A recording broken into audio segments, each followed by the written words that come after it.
শরীর দুর্বলতাকে কাটিয়ে তুলে 7 থেকে 15 দিনের মধ্যে দেশের 45% মানুষের শরীর দুর্বলতাকে কাটিয়ে তুলে কিছু না কিছু আঙ্গুর খান, কিছু না কিছু ডালিম খান, সম্ভব হলে প্রতিদিন একটা ডিম খান, কমপক্ষে 3টা 5টা অথবা 7টা করে খেজুর খান, কমপক্ষে একটা করে গাজর খান। প্রতিদিন কিছু না কিছু কাঁচা খাবেন, কিছু না কিছু তিতা খাবেন এবং 3টা অভ্যাস পরিবর্তন করেন, আপনি নিশ্চিতভাবে শারীরিকভাবে এনার্জি খুঁজে পাবেন।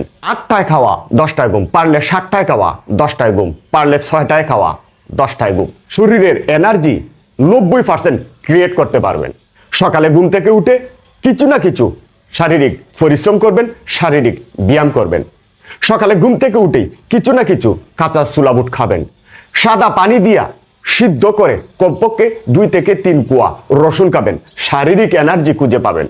খেজুর খাবেন, কিছু না কিছু এনার্জি খুঁজে পাবেন। সকালে ঘুম থেকে উঠে কমপক্ষে একটা গাজর খাওয়ার অভ্যাস গড়ে তুলবেন, কিছু না কিছু এনার্জি ক্রিয়েট করবেন।